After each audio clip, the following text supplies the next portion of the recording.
Good afternoon. I'd like to call the meeting of the Sacramento Transportation Authority and the Sacramento Abandoned Vehicle Service Authority to order for November 14th. Madam Clerk, please take the roll. Yes, ma'am. Good afternoon. Directors Carr, Frost, Gatewood. Here. Guetta, Hanson, Harris. Here. Howell. Here. Hume. Here. Kennedy. Here. Lozano. Middleton. Here. Natoli. Chenier. Advis. Here. Suen. Here. And Peters. Here. Thank you. You have a quorum. Thank you. Would everybody stand and join me in the Pledge of Allegiance? I pledge allegiance to the flag of the United States of America and to the republic for which it stands, one nation under God, indivisible, with liberty and justice for all. That was the worst, people. I couldn't slow them down over here. We're off and running. Those days. We knew you were in charge, Susan. Yeah. Okay. Want to read the statement? Yes, ma'am. Yes, thank you. This meeting of the Sacramento Transportation Authority is cablecast live on Metro Cable 14, the local government affairs channel on the Comcast, Consolidated Communications, and the AT&T-Uverse cable systems. The meeting is closed captioned and webcast at www.sacmetrocable.tv. Today's meeting will replay on Sunday, November 17th at 2 p.m. and again on Monday, November 18th at 2 p.m. on Channel 14. Members of the audience wishing to address the board may sign up at the desk located in the back of the room and bring the speaker cards to the clerk. Please speak into the microphone when addressing the board and state your name for the record. Okay, thank you. Renee, are we voting on the screen? Yes, ma'am. Okay, all right. Call your first item then. So your first item of comments from the public regarding matters not on the posted agenda. I don't have any speaker requests for off-agenda items. Anybody? Okay, let's go to our next item. Your next item is your executive director's report. Okay, Mr. Hom. Good afternoon. It is now official. We had expected it, but it is now confirmed. STA's credit rating has been reaffirmed by both Fitch and S&P at AA+. Nice. AA+ is the second highest rating a debt issuer can receive, and the STA has a stable outlook. We have strong financial backing and strong cash reserves, so that's confirming good news for us. After finishing up the first full performance audit of the Measure A program, the Independent Taxpayer Oversight Committee is now hard at work on our annual financial audit. And so that's currently underway. The ITOC will likely present the comprehensive annual financial report for fiscal year 18-19 at your first meeting in 2020. There's still no news regarding the Federal Aviation Administration's fuel tax policy change, but the directors of the various self-help counties are meeting with the California Department of Finance next week to chart a path forward on this issue. I estimate that the impact of the policy change for Sacramento County is at a minimum of $1.5 million, and mainly in road maintenance funds. So this is a very important issue for us, and I'll continue to follow that.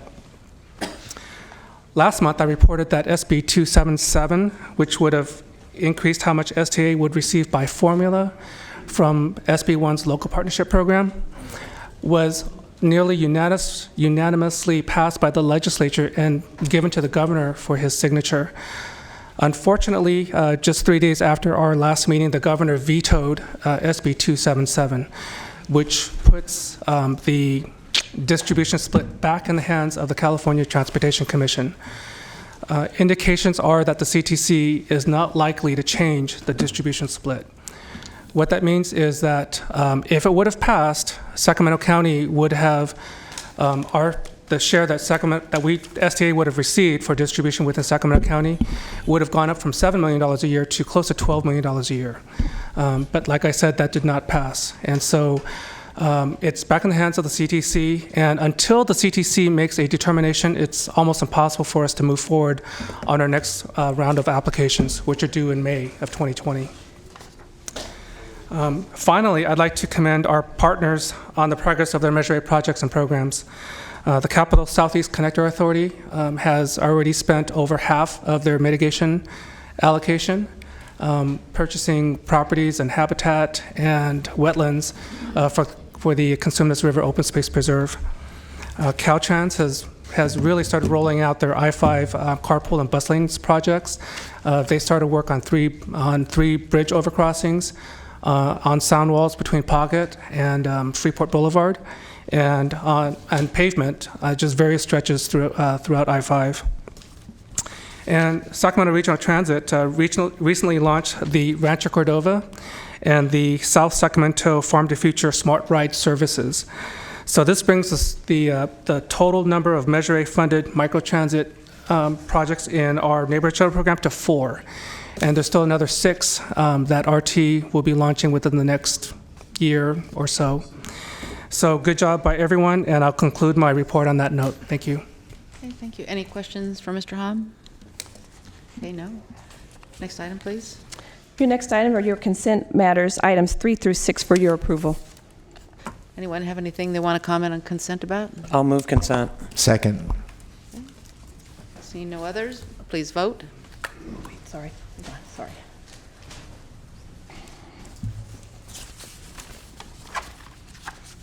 Unanimous vote with those members present. Okay, I'm sorry, I just got a request on item 5 from Dale Page. We just passed consent, so I don't know if you still wish to speak. It came in after we voted. You consider Measure A, that's what I thought. So number 7? Sorry. Yes. Thank you.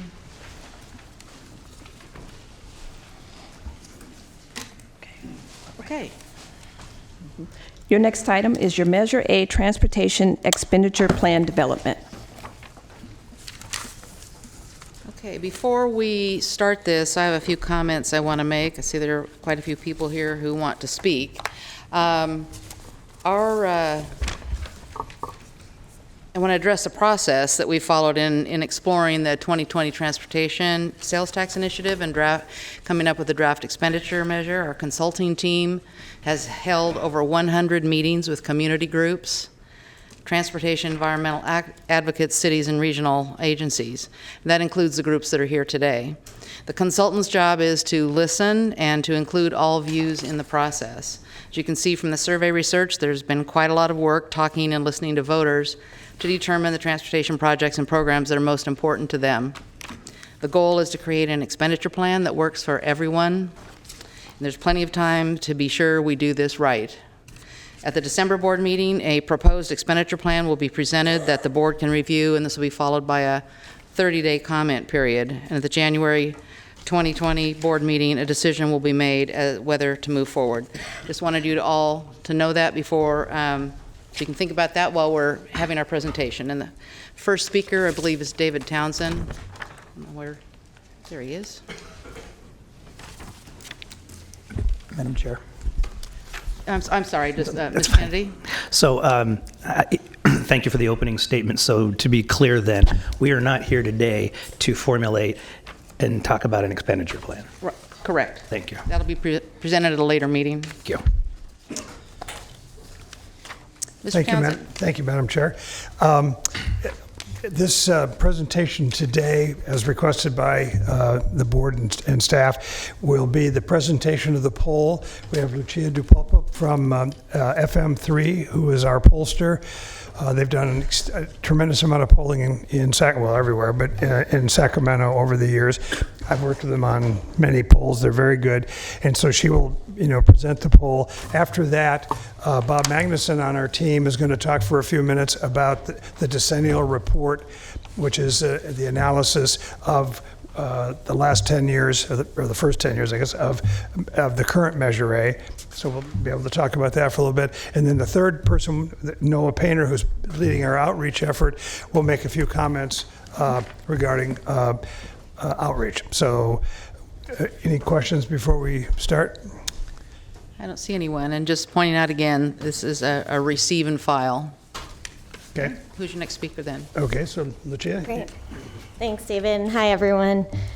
So let's see if technology is in our favor They're today. pulling it up in the back. He went to. Sorry. Renee? Just a second. Just there. Oh, there we go. Technology is great when it works. So as David mentioned, I am with FM3 Research, a polling firm based out of Oakland and LA. I'm a senior researcher on our team, and I'm really happy to be here today to walk you through these survey results. So this survey was conducted in mid-October, and just a quick run-through of our methodological approach. So we did the survey online and via telephone with voters likely to cast a ballot in November 2020. We had a base sample of 1,300 voters, and then we did oversamples in individual communities to make sure we were getting accurate data in each of those communities. The data was then weighted back to be geographically representative on the whole. The margin of error on the whole survey is about 2.5%, but then when you get into some of those smaller subsamples, it gets bigger. So just to give you a quick sense of when you're looking at city data, what that looks like. Here you see the various cities and our sample size there and about the approximate margin of error. So it's just helpful to keep in mind when looking through the data. So getting into some of the initial issue questions that we asked. So we asked about a series of different players in local government and transit agencies and the Board of Supervisors. And in general, voters are mixed, and honestly, it's not hugely surprising that about a third are unable to or unwilling to express an opinion. This is very common when it comes to local government, and we've been seeing this throughout the state, just an increasingly kind of mixed view towards things. We then asked a question about a series of problems that could be facing their community. This spans 2 slides. This is the first slide. We asked them to rank these problems in terms of seriousness: an extremely serious problem, very serious, somewhat, or not too serious. By far, homelessness is the most serious problem according to voters. 3 and 5 are saying it's an extremely serious problem, but close behind it, far less intense feeling, but the second ranking problem is traffic congestion, and then cost of housing, government waste, potholes, and more versions of traffic congestion and roads. Those are all kind of those top tier items. So you kind of have homeless far and away and above, and then these items kind of in the middle. And then this is just that problem seriousness continued. So these are the problems that are just like a little bit intense, less intense, and less acute according to voters. Another question we asked was about their perception of whether traffic congestion was getting better, worse, or staying about the same. 79% told us it was getting worse, and a majority said that was much worse. This was a perception that cut across all of the cities and communities in the county. So here we're going to be introducing the actual sales tax language we tested. So this hypothetical ballot language tested was based on some of the different priorities that we know are potentially being planned for, and then also some previous language that had been tested. So it was kind of our first attempt at seeing what kind of a ballot measure would look like and how voters might receive it. And we did 4 quarter samples, so with different sunsets, and then the fourth one was a continuation of an existing tax in addition to the new tax. As you see here, all of the versions got majority support, but none reached that 2/3 threshold. The closest one right now was that 30-year sunset. In terms of the profile of who was likely to support this, it really was those voters who are most likely to turn out in a likely 2020 election and are also just more amenable to finance measures in general. So it was Democrats and younger voters and women, and kind of that profile who tends to be more favorable to finance measures was also kind of those most favorable of this proposed measure. You could pause for just a second. I gotta ask Norm, for people in the audience that might be scribbling really fast, is this on our website? It is. So yes. you can go to the website and pick it up. Yes, I am talking quite fast, so that's probably the better way to do it. So after we asked voters how they felt about this idea of the measure, we kind of broke out all of the building blocks. So a long list of the ones that were in that first initial paragraph, and then other things that are priorities in the county and things that are being considered. And we asked first for a series of items that are countywide, and then in individual cities, we also asked some questions about priorities that could apply only in their community. So the next few slides go through those county-wide priorities, and they're ranked by the percentage of voters who said they were an extremely, very, or somewhat important priority. As you can see, there's a number that are really exceeding that 90% threshold. So repairing damaged roads, making the community eligible for matching funds, and providing individual communities with the resources to repair roads and potholes, and then making affordable and senior and disabled transit available, and then providing safe routes to school for children. All of those were kind of things that consistently both emerged to the top countywide, and then things that in individual communities also stood out. Okay, pause for a second. Supervisor Frost? I have a question relating to the countywide priorities that you have in your PowerPoint in comparison to the survey that we were provided in our packet. Yeah.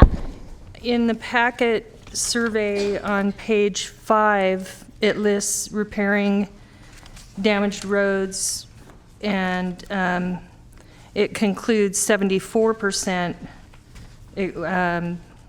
versus the 94%. So in this example, you're saying they feel it's extremely important. 94% would support it. In the survey, it says that 74% would feel it's extremely important or very important. I'm curious to know why you presented it differently in the PowerPoint than on the actual survey. Yeah, definitely. I think that as an internal tool, we like to look at that extremely very important. It is like a good guidance of what people feel most intensely about, and that's why often we just use that on the top line. But the total importance, we don't want to write off people who say that something is somewhat important, because that's not the same as saying it's not important. So that's why here we kind of presented it collectively. I'm happy as I go through to kind of point out the ones that fell into that more intense feeling. Okay. So somewhat, would you say that extremely and very and somewhat are likely to vote for, or can you, or are you saying that it's not likely? You're saying it's not likely, that you're saying it's more likely that extremely and very are going to vote for in the survey.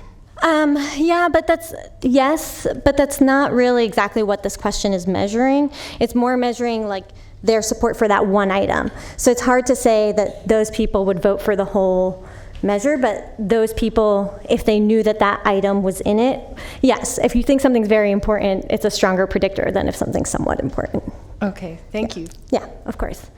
So then to that point, actually kind of pointing out the ones that are most extremely important and have that biggest dark blue bar, it is providing safe routes to school, the senior and affordable transit, and repairing damaged roads first. So those were the ones with the most intensity. And then overall, considering the margin of error, these are all pretty comparable on this page.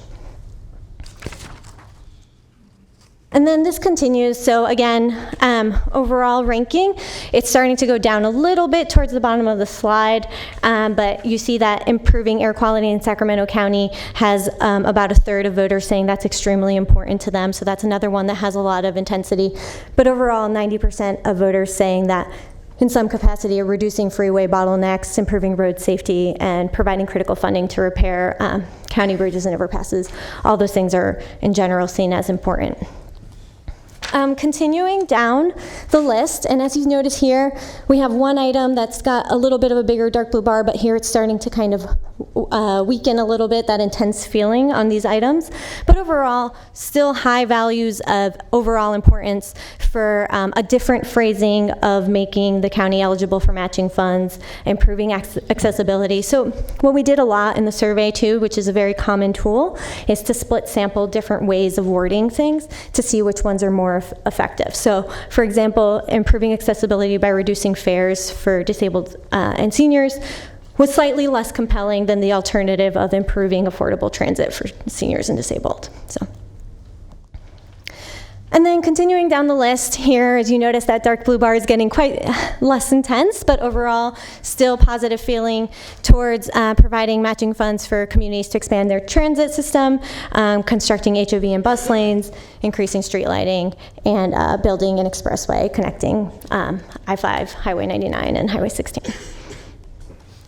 And then this is the last slide of the long list of countywide priorities that we tested, but we did really want to be thorough and make sure we were testing all of the possible items. And as you notice, like here overall, you have 2/3 or more saying that these are important in general, but you have more and more voters saying that these are not important, and few are saying they're extremely important, and those come to kind of more specific items like replacing 400 buses and upgrading and repairing the American River Parkway. So kind of looking through the crosstabs, we kind of pulled out some of the items that jumped out by the different cities where we felt we had enough sample to make a kind of a call on which projects were standing out. Overall, as you notice here, there was quite some consistency in which projects resonated in each community, and they also tended to parallel what stood out across the county. So then, as I mentioned earlier, we asked in a bunch of the communities specific questions about their community, and this was only asked in their city. So for example, in Citrus Heights, as you'll notice, improving city streets was really something that resonated. 40% said it was extremely important, 94% assigned importance overall, whereas other improvements were also seen favorably, but they lacked that same intensity, so making biking and pedestrian improvements, and then providing express bus service. In Elk Grove, extending light rail really stood out, and that was kind of the top one in that community, but also constructing a new 4-lane expressway was seen overall as important, but kind of less intense support there, and similarly with constructing a new interchange. In Folsom, you have 2 and 3 saying widening White Rock Road is overall important, but about 39% saying it's extremely or very, so less intensity in Folsom, maybe about their local projects. And then in Galt, we only asked one question about constructing the new interchange on Highway 99. 64% said it was important, about half said it was extremely or very important. In Rancho Cordova, the top one was improvements to Sunrise Boulevard and to Matherfield Road. Again, similarly here, you have majorities saying that all of these projects are important, but you can see a difference in the ones that are kind of resonating a little bit more strongly locally. And then getting into the city itself. So improving safety along the American River Parkway was one that stood out, as did just improving and repairing the American River Parkway in general. Those were kind of the two that jumped to the top. And this is the list continued. So as you see here, all of the programs really got kind of majority overall importance in the city, but there is like a delineation where there were 2/3 or more saying they were important, and that intensity coming down a little bit in the city. And then this continues, and these were kind of items that got majority support, and then there's a couple at the bottom specifically related to trails that generally just didn't resonate quite as strongly with the broader city voter population. And then getting into unincorporated areas. In unincorporated areas, resurfacing and repairing potholes really stood out strongly. You have nearly 100% saying it's important and 44% saying it's extremely important, so that one really resonated. But in general, fixing and improving major streets in the unincorporated areas was very important, as was increasing safety. And the list continues here, improving sidewalks. Also very important, also important overall, but a little bit weaker on that intensity scale. Actually, before I jump into the next section, I think I just want to take a moment and pause to digest all of those slides. The reason we do that is that then when we have a moment to step back, and if there is a possibility to move forward with the measure, and we know what our communities value, and we know what stands out and what is most important to people. So breaking it down to that level, even though it seems like an extremely long exercise and a long list, really helps to hear what people need and feel their community wants. So the next question was a similar ranking scale of extremely, very, somewhat, or not important, but it was specifically around the accountability measure. So what are the accountability provisions that are most important to voters? And just the most simple and important one, just requiring that funds be used as promised in the measure, it was far and away the most, and understandably the most important. So you have nearly 2/3 saying that's extremely important, 96% saying it's important, followed closely by kind of the more specific items of independent audits and oversight, and requiring that only 1% go to administration. So in general, that broader promise was very appealing, but then also those specifics were really important to voters. And then we also asked specifically about the Capital Connector program and about what aspects of that were most appealing. And as you see here, this was one where we did that split sample exercise to see if phrasing it as traffic congestion or commute times made a difference in how people understood the problem.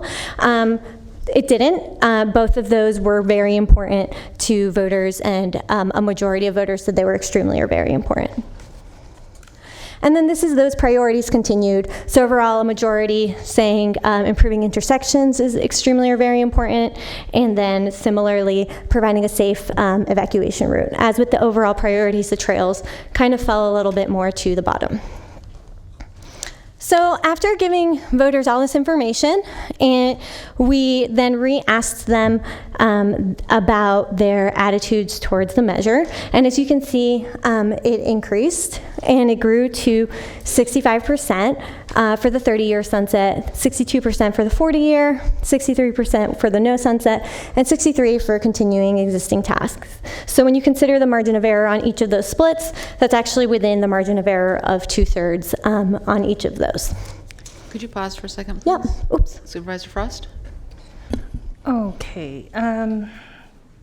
So I was looking at the PowerPoint, and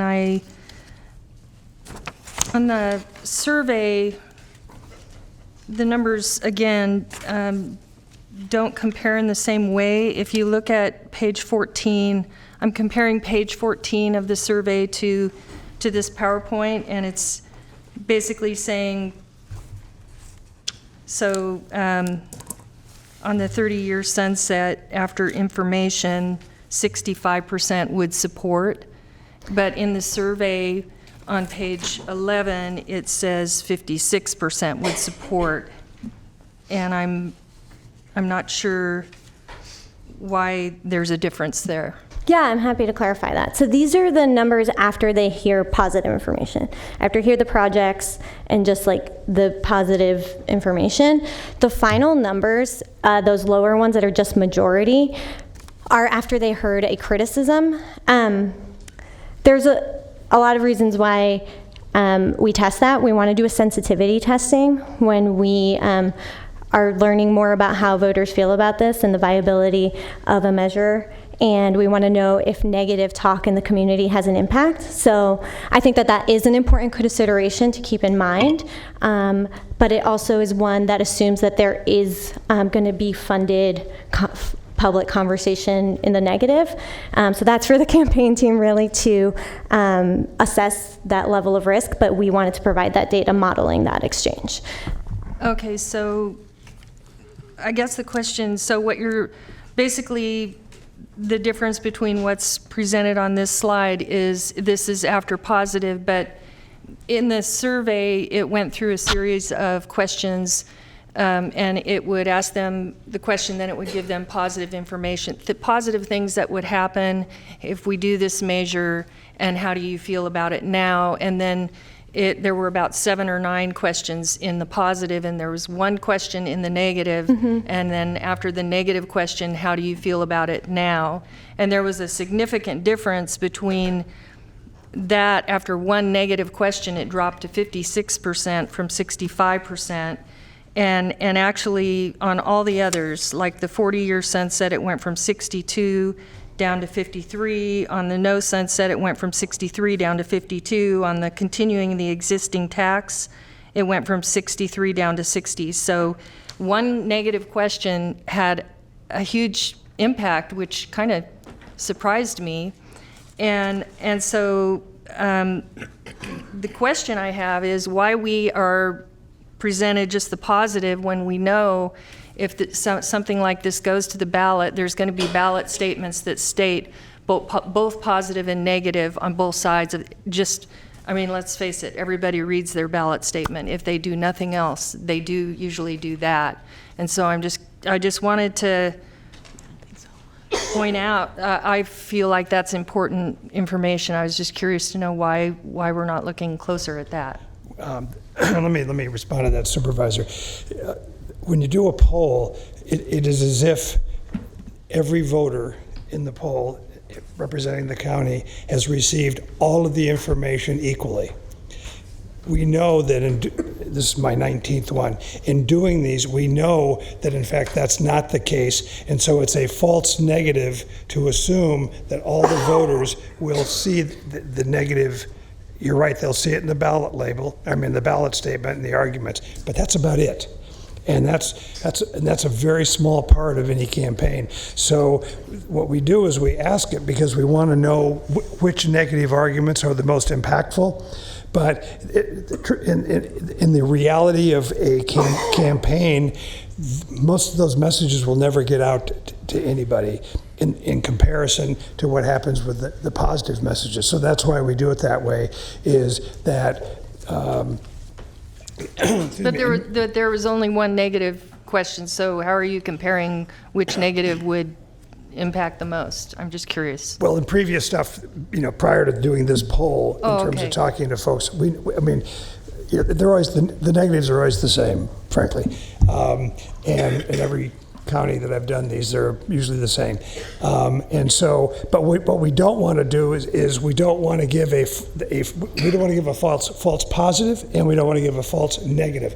And so, weighting the positive and the negative as if it's the same in terms of the voters, it would be a major false negative, because again, it's all about the volume and the amplification and the outreach of a campaign, and so that's why we do it that way. Okay, I'm just... If somebody spends $3 million and does the no stuff, we lose. I'm just saying we're going to decide what will go into a measure that would be likely to pass, and so in your survey, you did a really good job showing us the difference between an informed and someone who responded after positive input, which was, I think, significant. And I was, that's the only reason I bring it up. It's a very good question, but that's why we do it. Okay, thank you. Yeah. Thank you. Director Suen? Thank you, Chair. I appreciate your work in all this. I think I'm going to come at it a different way, and I can speculate, but I don't have a whole lot of experience with polls, so I was wondering, you put forth the information about value, about priorities, about checks and balances, and after hearing all of that, after the information results don't appear to change much. And I was just wondering, in your experience, what would you equate that to from these results? Yeah, I think what these results really tell us is that there is an opening, but we do have to give people a lot of information, and it's going to take a lot of work to get us to where we need to be. Let me phrase it another way. Once they find out, they acknowledge that there's value in these things, and then the priorities, that they're allowed to list their priorities, and then they hear about the checks and balances are in place that should address the concerns that they would have. It doesn't really move their initial, according to this chart here, it doesn't really move their resultant initial vote, right? Yeah. Is that because is it because they don't value it really, or? It's because what we're listing to them are things that could happen. We're not telling them this is happening. Oh, I see. When we give them the positive messages, we are doing more of that. But the accountability and all the projects, we're not promising that those are in there yet, right? We're just assessing how important they are to people. But again, to your point, I do think that that's why it's so important to do that exercise of knowing what is important to people, so that we start out in a really strong position. Because changing people's opinions is hard. I see. So you believe that if they thought this was literally in writing, these are the parties that are going to happen, these checks and balances are going to occur, that you think that would go up? Yeah. Okay. Thank you. Okay, Director Hume. Thank you, Chair. I want to follow along on this line of questioning just for a moment, because it is somewhat concerning, and I appreciate your explanation there, and as well as what Mr. Townsend just shared. But it's somewhat concerning that after all of the information of what could be included, we saw a 2% bump up. But then by asking one question consisting of 2 paragraphs. One paragraph that said, here's what it could potentially be wrong with the measure. The second paragraph, again, extolling everything that could possibly be done with this measure. So reinforcing that positive, then again, after you've just told them the negative, you see a 9 percentage point drop. So we only went up by 2% when we told them the good stuff, or at least what could be the good stuff, and we went down by 9 when we just put just barely an inkling, a whisper of negativity out there, and then tried to come back with all of the good possibilities. And let me ask you again, you dropped 9 points. Yeah, I mean, it is a real vulnerability. If there were, as David said, enough money for everyone to hear that negative message, we would be in trouble. I do want to just address one thing, which is like rehearing that initial explanation. You have to think of that until we really identify what are the key projects in the measure that people are resonating with people. That initial explanation is kind of neutral, right? That's not meant to re-sway them after they hear the negative. It's just supposed to re-describe the package to be. So I think that's a way of just to make sure that it's not perceived as like negative and then positive. That message is just negative. Yeah, I mean, I think that that's why fundamentally, as I just said, I think that at the end of the day, it's going to take really strengthening that measure, making sure people know the projects they care about are part of it, and getting that initial support as high as possible, and then getting reminding people. Because, yeah, if there is a broad blast anti-tax message out there, it could be a real vulnerability. Anyone else? Thank you. Go ahead. So the next few slides, I kind of, in this conversation that we've had, have kind of covered it, but I'll run through them really quickly to put a bow on everything. So voters are very concerned about traffic. Homelessness is the #1 problem in the county, but traffic is right after that, and they say it's getting worse. And a majority are saying that they are willing to support this measure, but we are falling short of that 2/3 initially, and as we've discussed, kind of breaking out both those individual projects that are most important and then those fiscal accountability pieces that will reassure voters is really important to making sure that those are part of a package should we proceed. And then overall, voters don't fluctuate after hearing positive messages super greatly, which is why it's so important. It's not to say that the messages don't resonate. We see that a lot. In fact, there were key messages that really stood out, particularly pertaining to accountability and traffic reduction, which is the biggest problem. But it's, I think, a matter of just putting a fine point of those projects and the impact to their daily life. And fundamentally, as we have been discussing, it's just going to take refining this measure, a concerted effort, and strong campaign to help this succeed at the ballot. I have a question, Director Miller? Or not. Oh. Sorry about that. How about that? That would be Director Harris. I wonder why you're wiggling your eyebrows at me. There's lots of explanations for that, Susan. You know what these results tell me is that it's easier to sow seeds of doubt than it is to sow seeds of hope, and it takes a lot more education to get people into the positive than the energy it takes to move them to the negative. I think that that's just human nature. In a 2/3 tax measure, even under the best of circumstances, on any ballot measure, reaching 2/3 is a very high bar. And the fact that we're polling so close to 2/3 with a positive message, to me, is hopeful.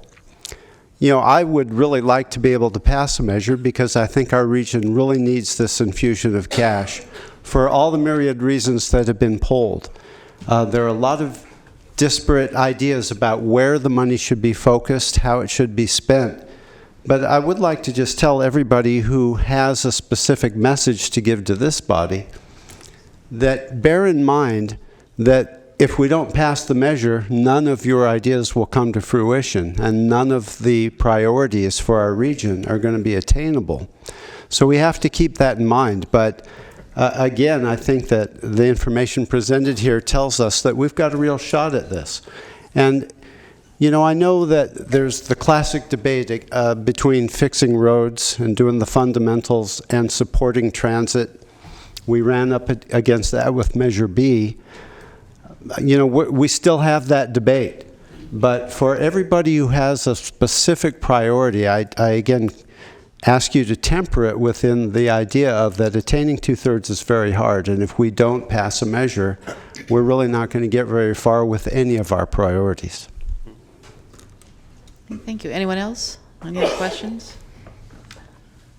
Okay, thank you. Thanks. Mr. Magnuson?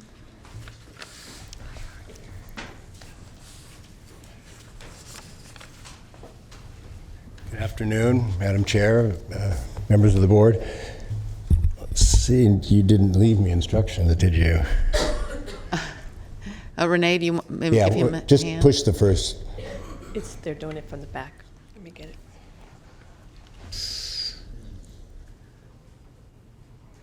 We can tell Metro Cable if you'll just tell us what to say. Turn it on. Okay.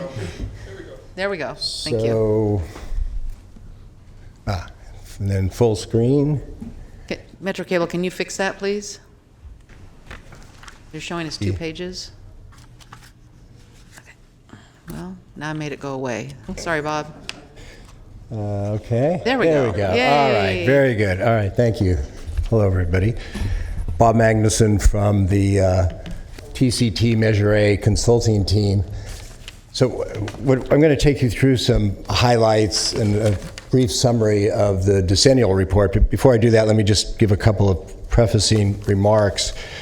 We really wanted to do something that would help explain this to the general public and to show the impact of Measure A. And I think one of the things we found early on is that there was a lot of just unawareness of kind of all the things that had happened around them that were attributable to Measure A, but they weren't really aware of. So that was a big part of what we wanted to accomplish. We also wanted to do it in a way that people could find accessible. It's very, complicated. There's hard for people, I think, to grasp a lot of times. So we put it into kind of an infographic format, if you will, so that people could be able to walk their way through it and not get bogged down too much in report type, approach. Finally, we wanted to give the jurisdictions and all the agencies an opportunity to be involved in it. So this really includes their input in terms of the data from their respective areas and the successes of Measure A and the total impact. So let's see if we can find the right button there. There we go. So this is 10 years, 2009 to 19. I think what we found is that this is really sound public policy. This is voters going, voting, using the ballot box to express their will, and then public servants and members of citywide, countywide, and the authority really translating this into real benefits in response to the declining state and federal funding. And just to be clear, we're covering these 10 years. We'd love to go back before 2009, before 2004. I think if we have the opportunity, we'll do that, but we were looking at an apples to apples comparison, so we really wanted to be able to talk about a consistent set of numbers and data and impact throughout that 10-year period, and we're able to do that.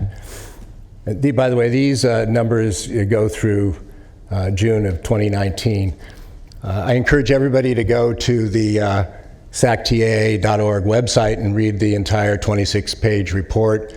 The heart of the report really is the input from all of the cities, county, and agencies, which is not, this is just a very brief summary. We don't really have the space or time to go through each of those, but that's really the guts of this thing. So we got the timeline, 1988, 2004, 2009, when things really took effect. This is something that we really, I think, were able to pull together because of the involvement of all of the jurisdictions. So everybody provided for their area the total impact when you consider matching funding from state and local sources. So a total of $1.476 billion in revenue across those sources, resulting in an impact of $3.54 billion in projects and programs over that 10-year period. So these are things that would not have happened without Measure A. It's a big number. We went through the transportation modes, and I think no big surprises there, how people are getting around. Population has increased 10% during this period. There isn't good data on job impact. I think that's something we'd love to see more of from these projects, but the city of Sacramento does look at this and found in their estimates 2,000 direct and indirect jobs created through transportation projects over this period. How Measure A works, we spent a little bit of time on that for people to understand. I think you guys obviously understand it, but we wanted to explain to folks how the STA board and the authority of the board are comprised, the role of the ITOC, and the role of the expenditure plan, and the principles upon which it's based. There are a lot of ways to try to explain where the money goes and where the revenue sources are. And we decided this was the kind of the simplest way to show it as really as a system. And I think when you think of it as a system, it's easier to understand, kind of the, transit, street and road maintenance, buses, carpool lanes, and the kind of integrated nature of all of those elements of the transportation system. There's also the mitigation fees. It's a far smaller contribution, but we wanted to break that out. So we felt like we were coming up with two pretty straightforward, easy to digest ways to understand the revenue. And then, as I said, the heart of it was really getting everybody to contribute. It was a long process, an iterative process, a lot of back and forth, but I really appreciate the help of all of the public works folks from all the cities and agencies in the county who contributed.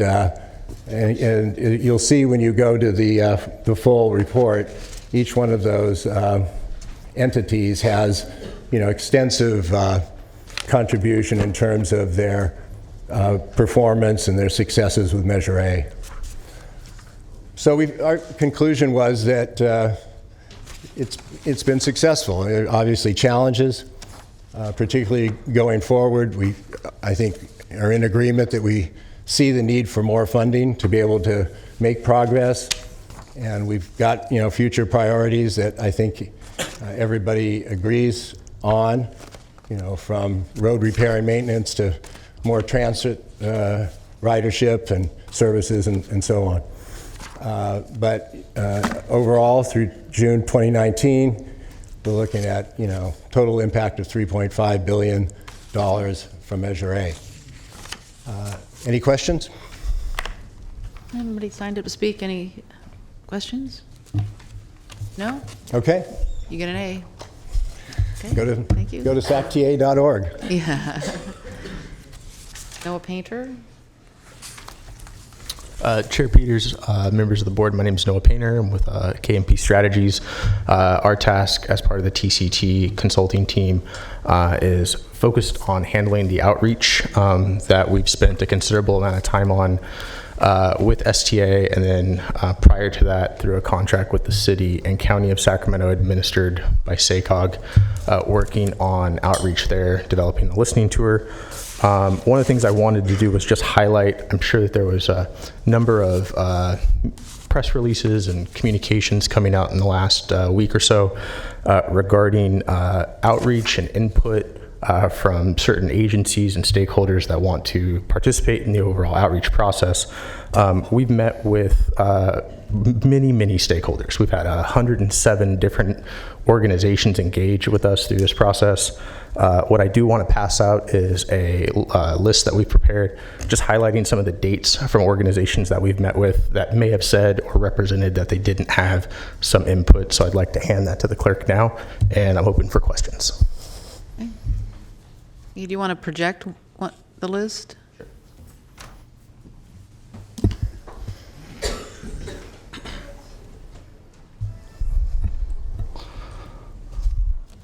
Maybe a little bigger. Okay. So this list essentially highlights that we've met with groups that are typically, held a press conference earlier today that you'll hear about, having conversations with them about the overall process of the transportation listening tour, asking them for their transportation priorities, as well as discussing with them the ongoing process and outreach work that we have done. We've continued, numerous communications. So we just want to highlight that has been done. It's continuing to be done. There's another meeting that is scheduled on November 20th that we'll continue to engage with. So we just want to make sure that the board hears that your consulting team is fully engaged in working with all stakeholders in this process. Thank you. I have a question. We have a question. Director Kennedy?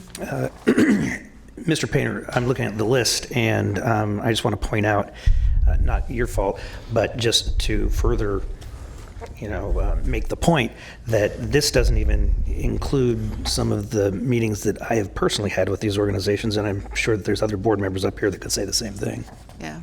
So this was a review that was done based on our calendar and meetings that we had identified and reports that we're working on. Yeah, I think the point he's making is that many of us have had meetings also. Yeah. In addition to the 100+ meetings. We were remiss in not letting you know. Fully understand. Thank you. Any questions? Does that complete your presentation? It does. Okay. Thank you. Mr. Townsend? Yeah, that completes our presentation in case anybody has any questions or anything. Otherwise, I don't see any. Thank you. Thank you. There could be later. We're going to go to speaker requests. I have around 30 of them. There'll be a 2-minute limit on your comments, and may I suggest you try and think of something different to say than the person before you, so it keeps it more interesting for us. And the first person is Dan Allison, and then Nicholas Wells, and after that, Harold Hammond.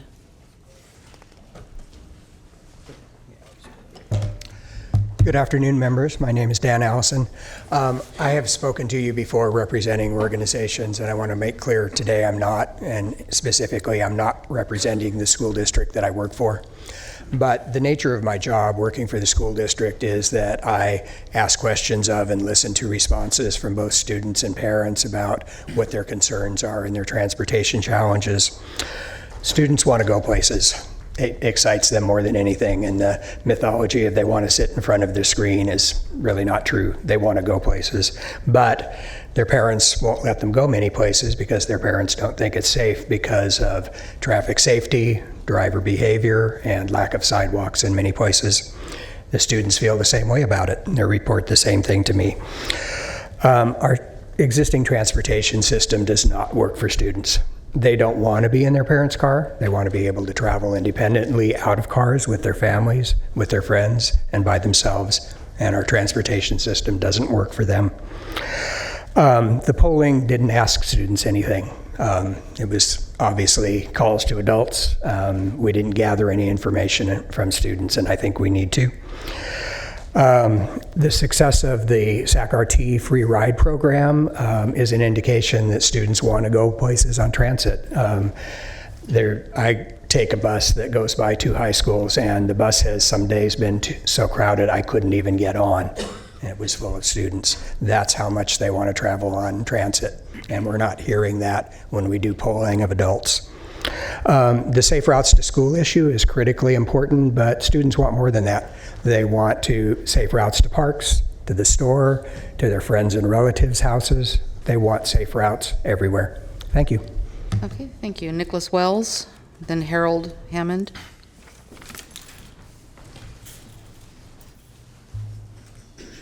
Greetings and good afternoon, members of the board. I wanted to talk mostly on my disposition on reallocating funds away from infrastructure and improving our roads over towards public transportation. Now I want to talk about job growth. Now on paper, both of those do seem to create jobs. And I want to talk about the jobs in the building trades and the fact that those are good jobs. Those are well-paying jobs. They're jobs that you can support a family on, afford a mortgage. And that if history has taught us anything about letting infrastructure decay and go to waste, that it can result in the loss of life. And I think that we need to focus more on that because it's a failing infrastructure.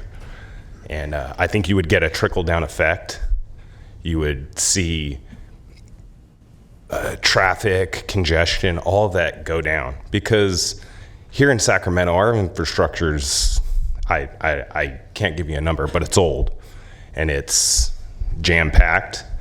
I came from the Bay Area, so I'm implanted from there, and our city continues to grow. So that's all I have to say. Thank you. Thank you. Harold Hammond and then Dale Page.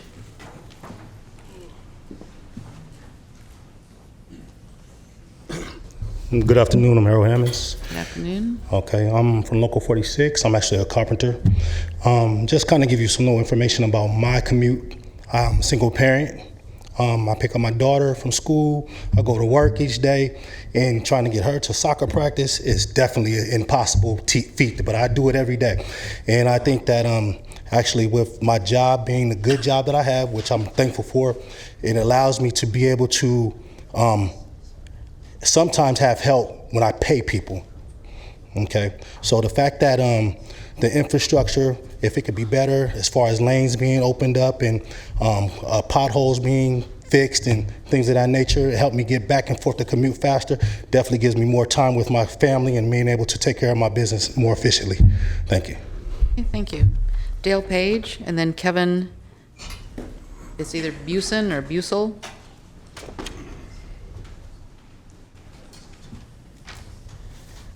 So basically, I've lived in this area for over 40 years, and the quality of life has deteriorated somewhat. Congestion is a lot worse than it used to be.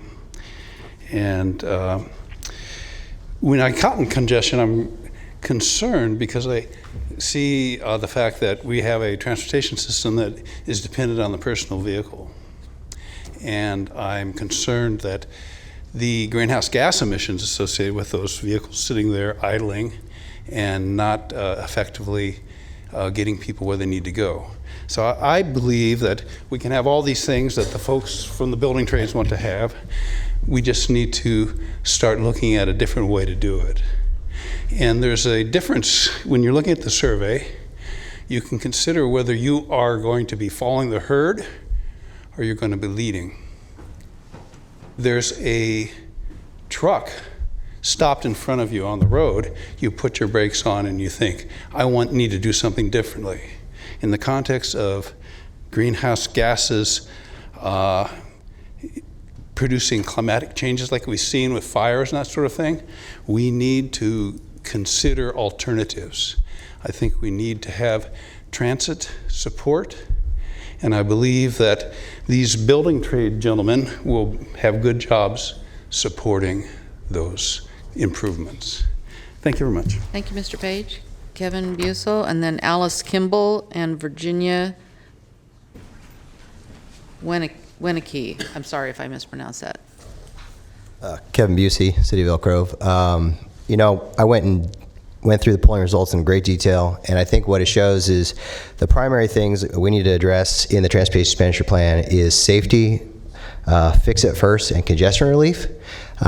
We need to get those poll the highest. We need to really look at that, and then those other things that we may want, that other people may want regarding transit, obviously, and walking and biking, which are also important, but may not poll as high. We need to make sure that we have a strong emphasis on those ones that do poll high if we want to try to bring those into the measure. So that's all I had. Thank you, Mr. Busel. Thank you. Alice Kimball, then Virginia Wenicky.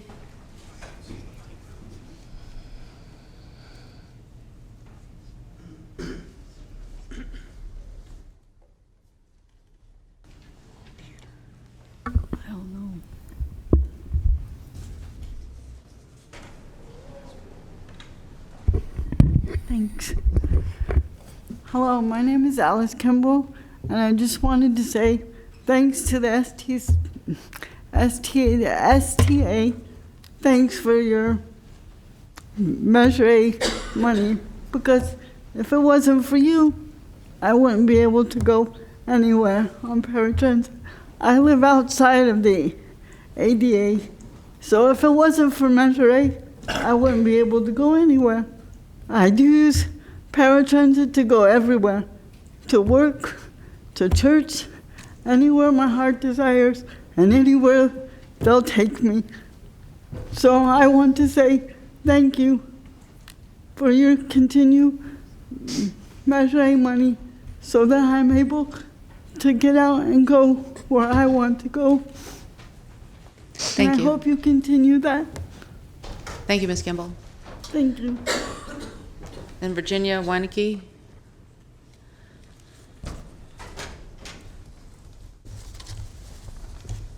Good afternoon, Chair and Board. My name is Virginia Weinecke. I work for ACC Senior Services, managing the transportation program. I just wanted to inform the Board that ACC Rides started with the assistance of paratransit. Way back in 2003, we received a grant from Area Agency on Aging, and we approached paratransit for assistance. Without hesitation, they loaned us one bus, an 8-passenger bus. In 1 month time, we provided 267 one-way rides. After 3 months, paratransit came back to us. We didn't go to them and ask them for another vehicle because they noticed that we have been providing more than 600 rides after the 3 months period. That only says that the transportation for the older community, those who do not have access to public transit or could not access public transit because of their mobility and cognitive impairment is very, very important. So please, the money that is going to be allocated from Measure A, keep in mind those people that we serve, the CBOs that we serve. Thank you so much. Thank you, Virginia. Stephen Norris, and then Sarah Kerber, and then Rick Soren. Good afternoon, board members. My name is Stephen Norris. I am the Director of Development for Joomla Ventures. We're a nonprofit social enterprise. We're working with 18 to 24-year-olds. They're opportunity youth who are all low income, out of school and work for over 6 months. They've experienced homelessness or unstable housing. And we immediately hire and employ them to work at the Golden One Center, Sutter Health Park, Papa Murphy's Park, and the Toyota Amphitheater. And so we believe in the power of work and the potential of young people. And what they tell us over and over again is that their number one barrier upon entering the program is transportation. And so we've been grateful for our partnership with the team at Paratransit through the Moving Youth to Jobs program. They do great workshops and one-on-one attention, and so we strongly support the measure. Thank you. Thanks very much. Sarah Kerber, then Rick Soen, and Helen O'Connell. Sarah? Sarah had to leave. Okay, thank you. Rick?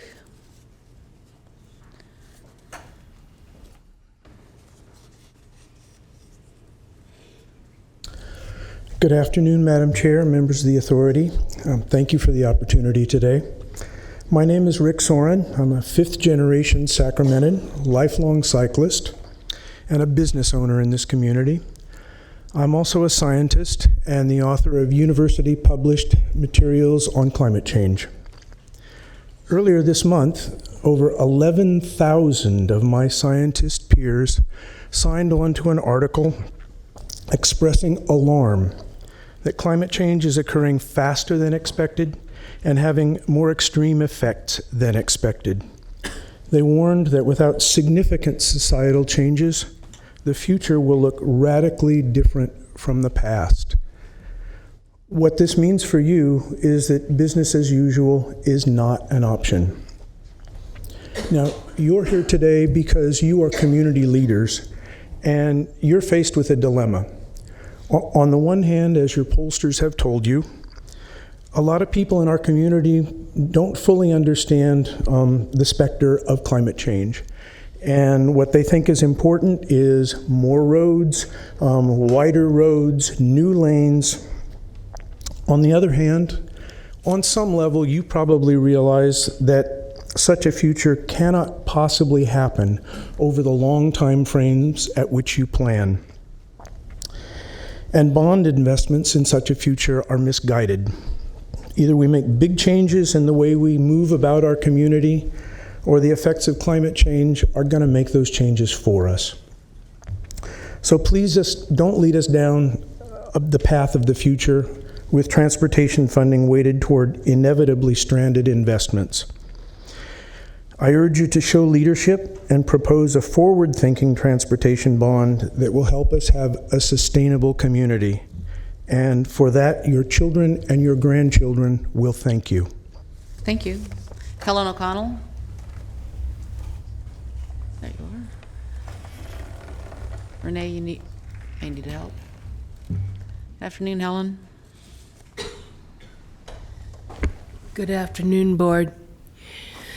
My name is Helen O'Connell, and I represent Disability Organizing Group for Initiating Total Equality.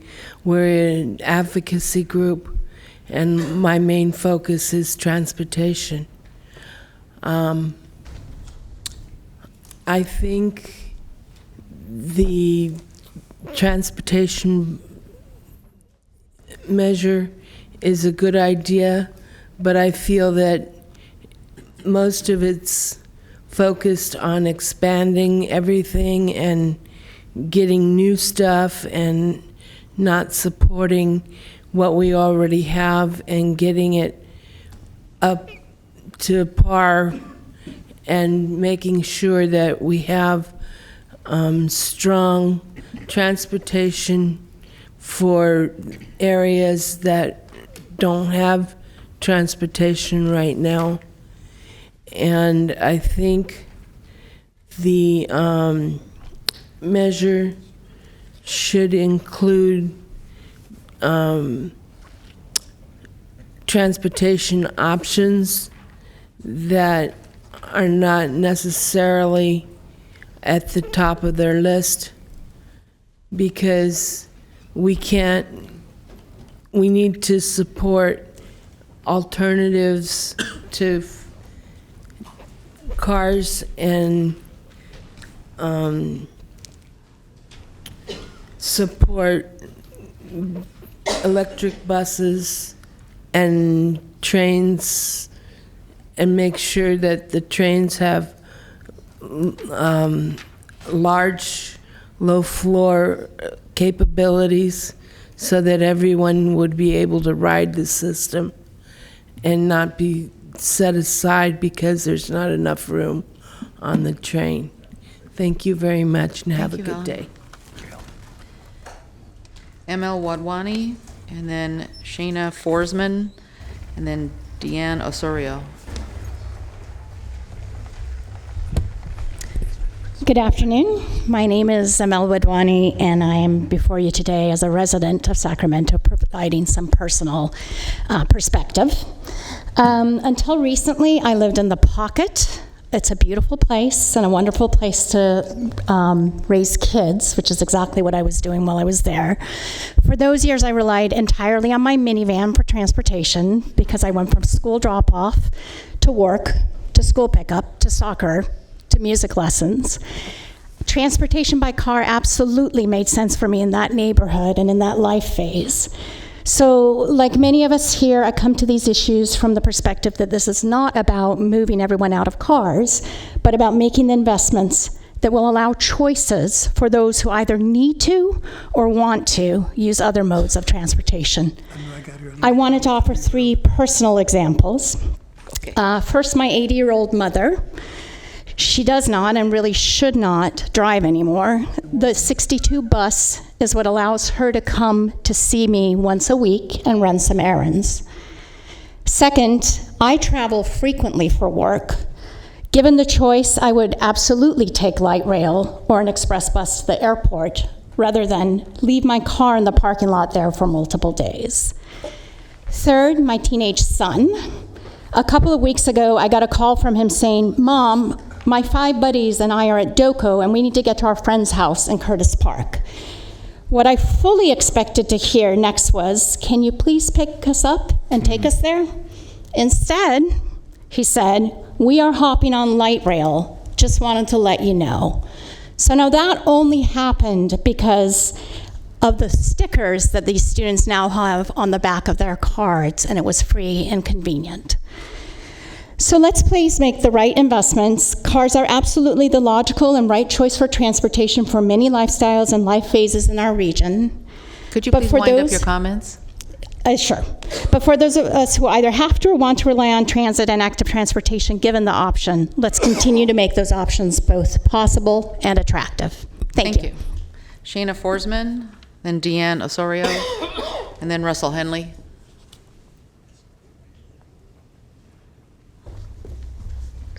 Okay, I'd like to speak on behalf of the business interests that rely on vehicle transit for daily operations.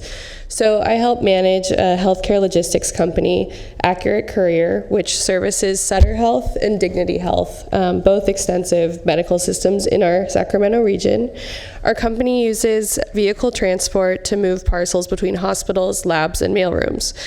The increased traffic congestion delays the routine and as-needed movement of hospital equipment and patient specimen, the transfer of which is critical to yield time-sensitive lab results and treatments. Extended road time is costing the logistics and health industries more money to fund courier hours on the road, and is also affecting patient care as a result of an increased delays and road accidents. Please consider the interests of the businesses that rely on road transit daily. Making bigger investments in public transportation will benefit SAC residents and help relieve the traffic congestion affecting critical and sensitive business operations. Thank you. Thank you, Shayna. Diane Osorio, then Russell Henley. Is Diane here? Okay, thank you. Russell Henley, and then Ralph Proper, and Sue Taranishi. Good afternoon, Chair Peters, board members. My name is Russell Henley. I've been a Midtown Sacramento resident since 1992. I've been a public transit consumer since the age of 3. I've been a bicycle commuter since 3rd grade, and I'm a member of the Smart Transit Advocacy Organization. You are working on developing a transit expenditure plan that's going to last for 30 plus years, so it's critical for the county's future, and it's also coming at a time of great technological, social, and climate change. So it's essential to get the plan right so that it gets adequate voter support, a point Mr. Harris made very well earlier, and that it serves us well for the long term under what are now very dynamic circumstances. Public transit, active transportation, and safety and improving air quality are vital elements to get the support from the City of Sacramento residents and voters. To get the plan right, you need to make sure that you're providing processes and time to allow for adequate public input on the plan. Other public entities I've worked with have used structures such as workshops, workshop formats, design charrettes, and other tools to ensure they're getting adequate public participation and public buy-in for complex plans of this sort, and I recommend that you consider doing similar things. Thank you very much. Thank you. Ralph Proper. And then Sue Taranishi. Yeah, I'm Ralph Proper. Thanks for taking our comments. I've been asked by the SAC Moves Coalition to comment on the polling, so I'd like to do that. And might mention to start that I retired from the Area Resources Board as a research specialist, and been involved with surveys and speaking to my colleagues about surveys such as these. I've met with David Townsend and Noah Painter a few times to get some ideas of how they might do this and get input. And I'm concerned about whether this is truly a scientific poll. For example, I've spoken to people at Valley Vision who've done environmental polling recently that has involved some scientists who plan them. They do mail polling to see if people are interested and then follow up accordingly. Here, about 70% of the respondents were cell phone, few people now. I mean, this might have been a good way to go in years past, but a lot of people don't answer their cell phones if they don't know who's calling. We don't know what kind of response there would be if it were done in a different way.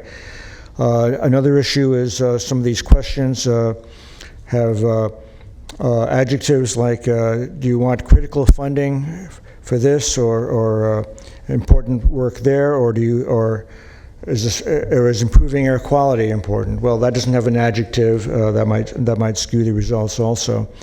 There are a number of other issues here that incline the people I've spoken to believe that this may not be the most reliable to guide us as we proceed forward. And with that, I'll stop and let others speak further. Thank you very much. Sue Teranishi. And then it will be Glenn Jackson. Good afternoon. My name is Sue Teranishi. I'm a longtime City of Sacramento resident, have voted in every election that occurred since I was 16, and also agree that we need more transportation money.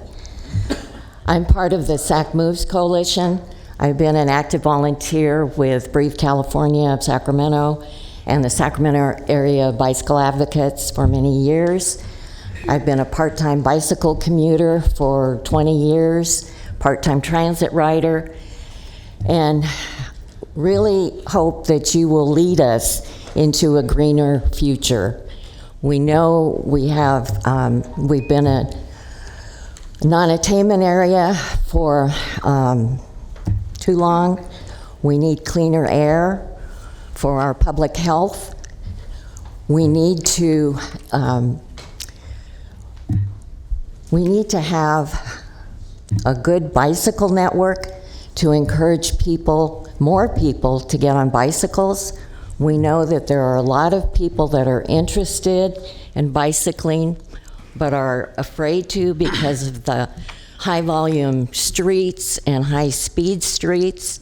So we need a safer network for bicyclists so that more people will get on bicycles. Please, as you look at how to do the next expenditure plan, how to encourage people to pay more for our active transportation, that you look at congestion relief can be had by getting more people onto buses and rail and onto bicycles. We don't just need to build more lanes, but we need to encourage people in other ways. Much. Thank you. Glenn Jackson, and then Doug Thompson.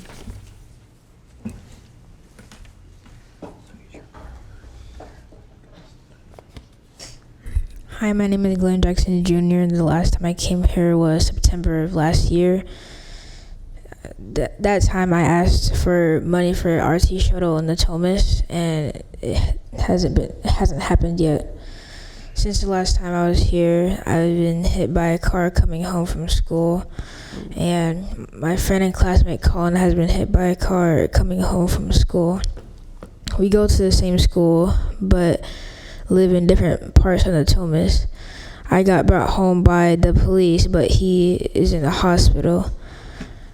I'm here asking for money to make the street safer for kids who are going to and from school. Thank you. Good, thank you. I'm glad you're here today.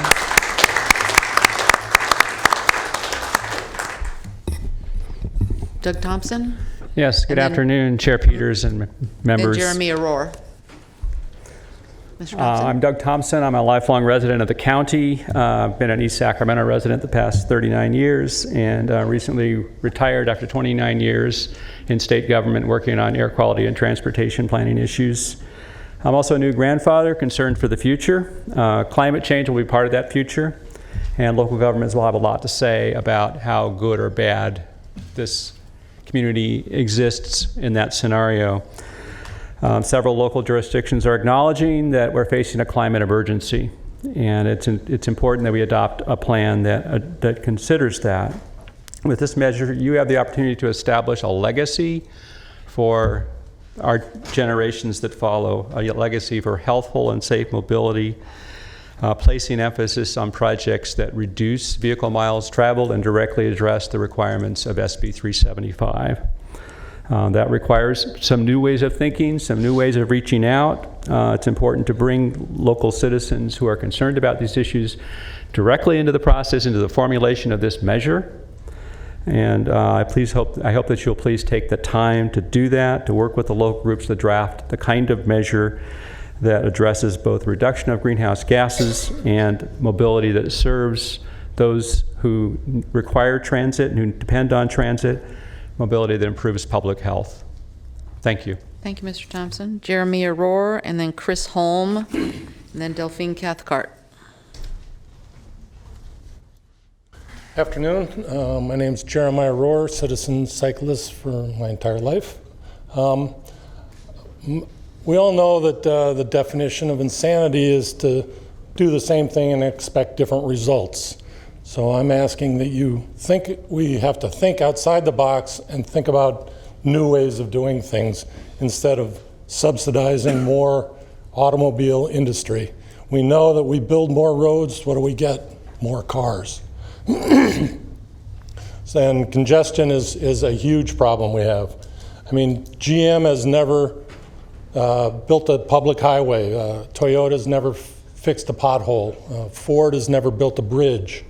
So we have to understand that building more highways for the automobile industry is not the way to go. We have to reframe the argument a bit to include other forms of transportation. The public wants other forms of transportation besides automobiles. Traffic, light rail, cycling, scooters, things are changing dramatically. Think 5 years ago, we never would have thought of jump bikes and scooters as being a way to get around.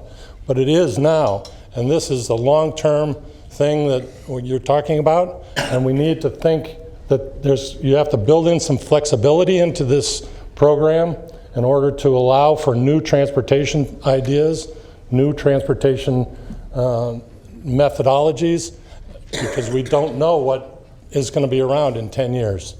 So I ask that you guys have to be able to think outside the box and not just be thinking of traditional, build more roads, that'll solve the problem, because we know that that only creates more congestion. So please, be creative, be imaginative, think about the future and where we really want to go in the next 30 years. Thank you very much. Thank you. Chris Holm, and then Delphine Cathcart.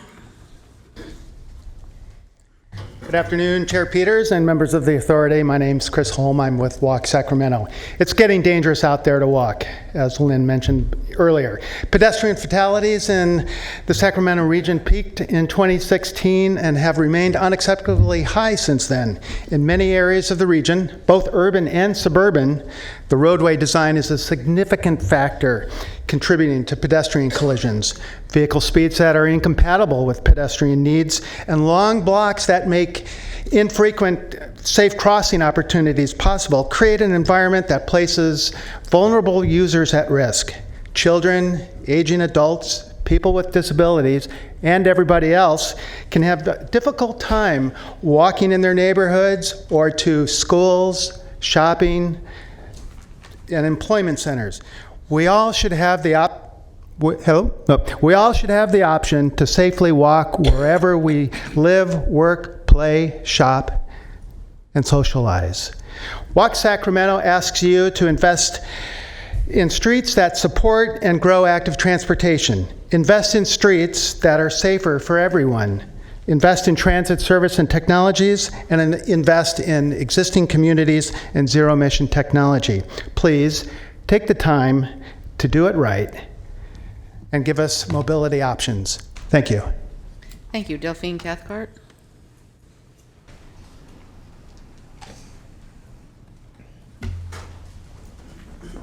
We've got quite a daunting task in front of us. My name is Delphine Cathcart, and I want to speak today about the need for goals and priorities in identifying the projects that we included in the ballot measures that you are working on today. During the past year, Sacramento Transportation Authority conducted public hearings and received testimonies identifying and requesting funding for $12 billion in unmet transportation needs. Yet the authority estimates that only $5 billion will be available in new revenues. The authority will have to make investments choices in order to draft an expenditure plan. $5 billion of projects can be funded, $7 billion will have to be cut. It's critical that the projects that are chosen for funding match the goals and priorities talked about this afternoon by the other witnesses here. As part of that ballot measure development, Sacramento Transportation Authority should identify and publish goals and priorities based on relevant legislation and public input. Once the transportation goals and priorities are established, the specific expenditure plans can be developed. I encourage you to establish the necessary goals and priorities on an urgency basis. Thank you. Thank you. Rob Carrion, then Lynn Goldsmith, and Jeffrey Tartagia.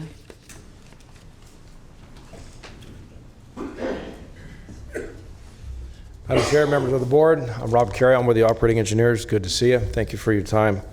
I just briefly wanted to share a few things here of what we heard from our members and members from the community, and that is the number one concern of the region's roads and freeways is congestion, ease of travel from one side of the county to the next. We encourage you to use that as a focus to when developing an expenditure plan. Consider if these projects help reduce congestion, make our roads safer, reduce traffic and gridlock, and make it easier to move around, and ultimately, are they projects that benefit the county as a whole? We typically do not endorse a plan that doesn't include highway congestion relief, including upgraded and expanded highway interchanges, connector projects, pothole fixes, etc. The expenditure plan that you ultimately adopt has to be balanced between roads and transit, between urban, suburban, and rural, and has to provide all of our communities projects that will help make it easier to get to work, home, and in and around our communities. We're going to reserve full support for when we see an expenditure plan that we are certain meets the needs of the county residents. But we are encouraged by the process so far, and we are eager to be a part of the process going forward. Good to see all. Good to see you all. Thank you for your time. Much. Thank you. Lynn Goldsmith. Good afternoon. I've rewritten this 3 times while I'm sitting here. I'm Lynn Goldsmith. I'm a resident of CD6 and County District 3. And my professional job was as a transportation planner for LA County Metro and the Regional Transportation Planning Agency in Los Angeles. I commuted to work by train and lived through the experience of the changes it takes in providing transportation options that make it, and it is possible to make it happen, believe it or not. I'm aware of past practices and future climate implications of building for more cars. We can't build out of congestion. But I want to finish by encouraging you to do what many others have to. Prioritize the following, please. Maintenance, infrastructure maintenance, expansion of the train system, providing low-floor cars to accommodate space for bikes and trains, transit trips, and wheelchairs. That means designing the trains specifically for that purpose. Strategically locate bicycle parking hubs in employment centers adjacent to transit. Implement bus regional rapid transit where you can. Express buses to the airports. Shuttle buses around communities. Improved bicycle and pedestrian facilities. And don't forget the educational safety classes for everyone. Finally, I wanted to say people need encouragement to change their ways. I mean, speak faster, so you need to provide programs to do that. But it's essential to do that now. Thank you. Thank you very much. Jeffrey Tartagia. Then Glenda Marsh, Steve Cohn, Roger Dickinson. You're all on one sheet here. Jeffrey? Chairman Peters, board, yes, we definitely need a transportation tax. I hope you guys are looking at the alternative, whether it's a parcel tax or something else to back you up. To my knowledge, in the last 2 years, because in 2016, PPIC, and you know a number of the other groups that I participate in the silos, watch and everything else and see, it was 77% that the state was ready to do that. Others passed. We, in 6 months, tried to push this. I remember when coming in here to this board where there only may have been 2 or 3 other people unless it was an item on the agenda. This is something that needs to be happening, is more public outreach. The Sacramento Transportation Board needs to be actively showing that the public has a reason to be here. You have not done that. Right now, I would say if Sue Frost, Don Natoli, and Eric, which are basically kind of, should we say, transportation desert regions, you have the least amount of public transportation. But I think you also have some of the biggest needs. Unless you guys have all signed off on this, a sales tax measure is not going to succeed. This is what 2000 seed, when Sue Frost brought you the voters registration numbers in there, showed you where was it. And that was only when we had 2 opponents. Think now what you're looking to do. There's other answers and other things, but yes, you need it. But have you not done the same thing? If I'd had a comment on the presentation, I would have asked about, you had for Citrus Heights going to Rancho Cordova as a question. You didn't have one for going to Folsom. The same thing from Folsom. Anything else to get to I-80? Wind up your comments, Mr. Tartagia. Yeah. Yep. Thank you. Glenda Marsh. Then Steve Cohn, then Roger Dickinson. Good afternoon, Board. We'd like to, again, share information from Sacramento Metro Advocates for Rail and Transit. We are a broad-based coalition of business, labor, civic leaders, and community organizations. It was established earlier this year by Steve Cohn, Roger Dickinson, Sotiris Kolokotronis, Joanne Fuller, myself, and others. Our organization currently numbers 160. At the City Council on October 29th last month, we were at about 130. So we've really hit a nerve around the interest in supporting investment in mass transit. Over the past 2 months, 34 SMART endorsers met individually with many of the representatives sitting here on the board. We are grateful for your generous sharing of your time and for your discussion with us on shaping the proposed transportation sales tax measure. Our mission is to expand and improve Sacramento's mass transit systems. Our initial task is to help shape the proposed transportation expenditure plan and then advocate for its passage. For example, SMART hosted a stakeholder workshop this week. We heard about cutting-edge 1/2 cent transportation ballot measures in San Mateo, Marin, and Contra Costa counties just since 2018. And one coming up in 2020 in March. We heard examples of innovative policy to provide flexibility, to include transportation performance outcomes to accountability, to specify stakeholder role in adjustment reviews, and link VMT targets, new roads, and how to finance those without impacting funding to mass transit and maintaining the existing infrastructure. We heard, in fact, an example of how roads should be fixed and perform and how to transition to our next generation transportation system here. This is the 2020 ballot measure going on in Contra Costa County. Could you wind up your comments, please? We look forward to working with you and seeing your draft plan and assisting as stakeholders. Thank you. Thank you. Steve Cohn. Madam Chair, would you start the timer, please? You know me too well.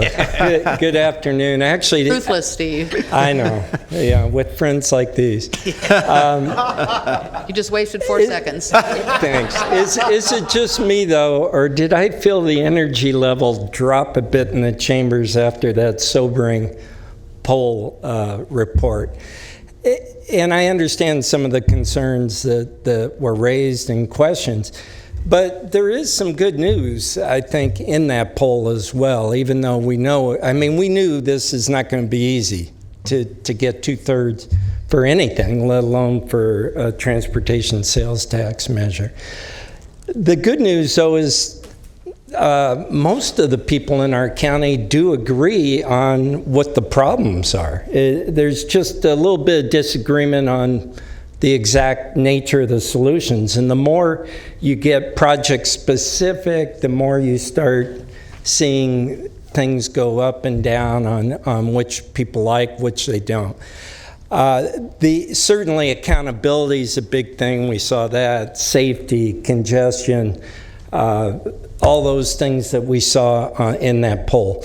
The good news here for me, and I think in particular hearing this young man from Natomas talk about the issue of safe routes to school in a very real way.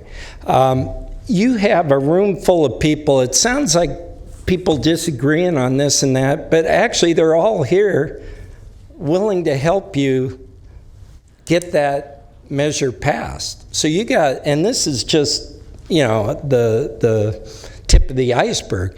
I mean, you got a whole community willing to help you, and that's really my message is this coalition that we're building, and it's just starting really with SAC Moves, with SMART, with the business, community labor, environmental, other community groups, seniors.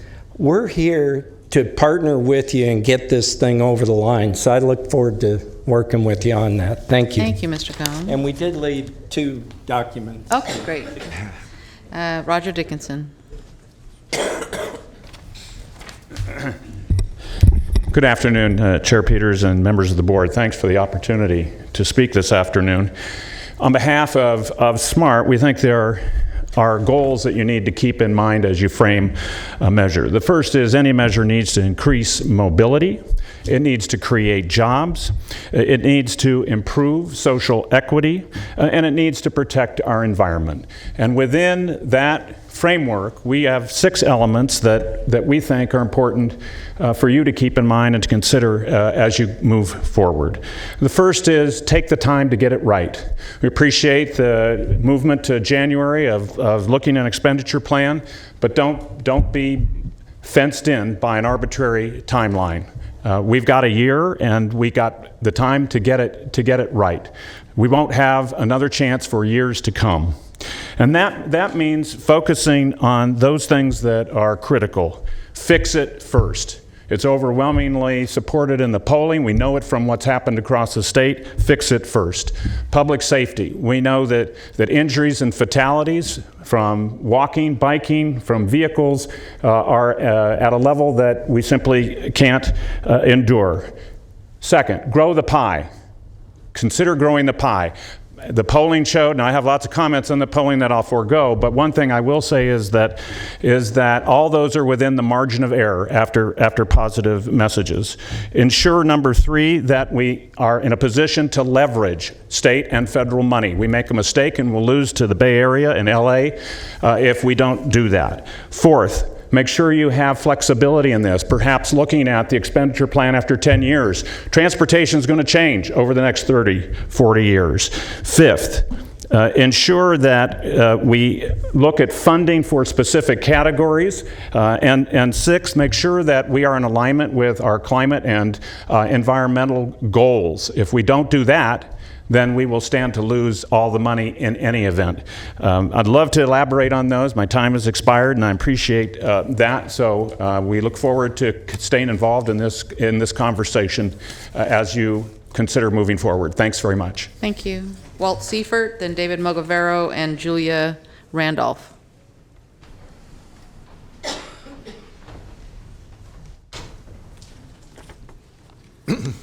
Good afternoon. I'm Walt Seifert with Sacramento TrailNet. I'm here because of forest fires and drought. I originally got involved in transportation because of fitness, health, and air quality. But the devastating fires over the last 2 years have made it clear that we need to do much more about climate change. We're at a tipping point. Transportation is responsible for 40% of California's greenhouse gases. We urgently need not to just tweak the transportation system, but to transform it. To do so, we shouldn't pursue a balanced approach. We have to fundamentally change a system that's been unbalanced for the last 100 years. The Sacramento and West Sacramento's Mayor's Commission on Climate Change set goals for 30% of all trips to be made by walking and biking by 2030, and another 30% to be made by transit. Even Caltrans has called for doubling walking trips and tripling bike trips. We need to invest accordingly now, especially given how long transportation projects take to plan and build. I want to make a special pitch for bicycle pedestrian bridges over the American and Sacramento rivers. The rivers are huge barriers to short trips, and bridges are big, ponderous projects. I urge you to lead on this issue and not just follow the poll results. You might find that the community will respond to a fact-based appeal centered on climate change, health, and environmental issues. Please do the right thing for our children's sake. Thank you. Thank you. David Mogavero. Good afternoon, Chair Peters and board. My friends in the construction industry all know that. Could you address the board, please, Mr. Mogavero? When you do renovation versus new construction, that the number of jobs per dollar spent on construction is enormously more. So there's not a conflict with some of the folks that are advocating for alternative modes of transportation. Just an example, Citrus Heights has been looking for an opportunity to transform the intersection of Sunrise and Greenback into a town center since their incorporation. This STA project can do that and make it safer for pedestrians and bicyclists and enhance more transit. Those kinds of projects can happen on Florin Road, Marconi, Stockton Boulevard, Fulton, Elk Grove Boulevard, Madison Avenue, Franklin Boulevard, 47th Avenue, and maybe Laguna could use some tweaking as well. Those kind of transformations can eliminate barriers between neighborhoods, places that are safe for pedestrians and kids and bikes, and that bring communities together as opposed to separating them with high velocity arterials. And at the same time, encourage investment on the surrounding areas and increase the economic viability of the transit system on those corridors. We have a large coalition of people congealing around this issue. There's dozens of groups with tens of thousands of members, and all of them have Facebook pages and the like. We have solidarity. We want to transform the future. We want the future of our community to not just be high-speed vehicle means of getting around. Thank you. Thank you. Julia Randolph. And then Arthur Ketterling and Rick Larkey, I think that's what that is the last speaker sheet I have. Hi, I'm Julia Randolph, and I'm a Sacramento City resident, and I work for the Coalition for Clean Air. I appreciate the opportunity to speak today. I would like to start out by saying that transportation is the highest source of emissions in California, and Sacramento City has the 5th worst smog in the country, according to the American Lung Association. We need to invest in electrifying transit and fleets and active transportation infrastructure. Adding more freeways and lanes is only shown to increase traffic, vehicle miles traveled, and emissions. I hope that you keep these goals in mind as you try to pass this measure. Thanks. Thanks very much. Arthur Ketterling.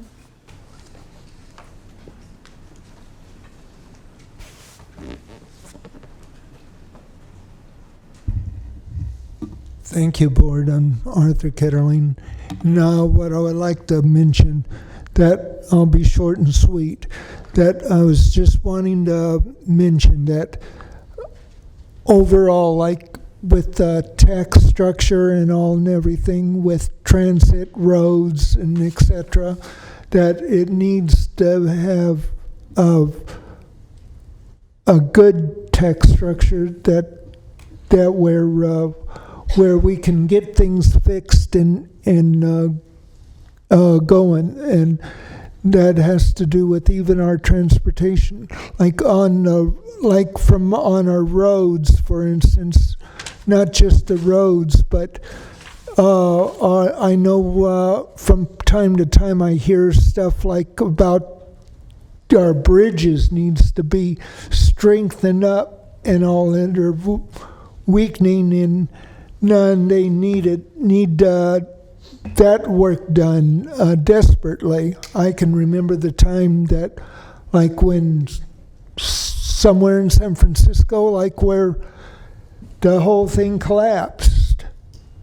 And to this day, from what I know, that hasn't even been fixed or touched at all to get that fixed. But what I'm saying is, though, that to please do your work right, and like on the tax structure that we get right now, 1/6 of a cent from transit. That's unheard of. I thank you. Thank you, Mr. Ketterling. Rick Larkey, or Larkoway? Rick? Gold Nugget Road in Gold River? Okay, I don't have any more requests to speak. Is there anyone who missed their opportunity? Okay.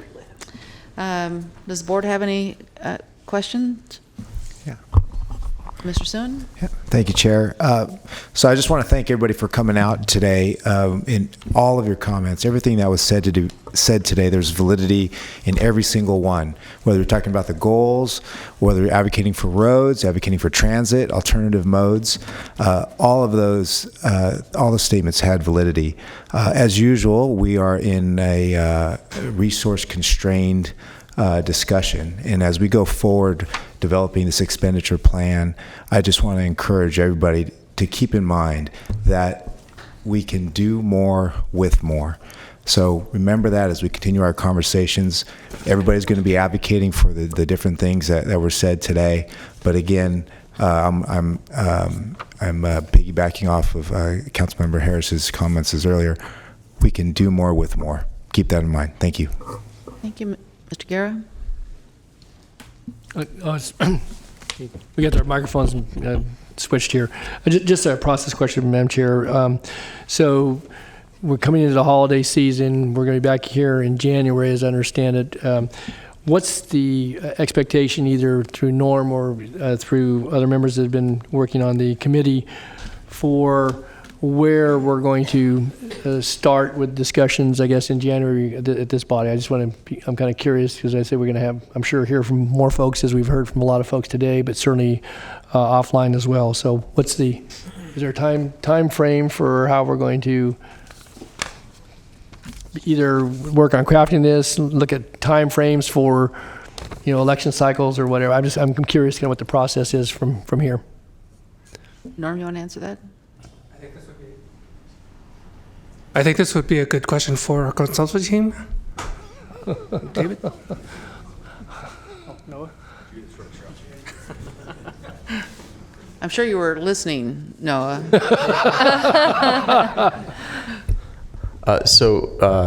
Mr. Natoli, yes. Supervisor Natoli, the original intent of the plan was to hopefully have something adopted by the end of the year, per what Chair Peters explained earlier in this meeting. It looks like the end of January would be the goal of having something done. That does not preclude us from being able to move forward with the measure. And the goal would be to be able to place it on a 2020 November ballot. We can continue to work through this. I think what we've heard from the board is that the board would like to get this right. So, we are committed to working and seeing this through as long as we need to.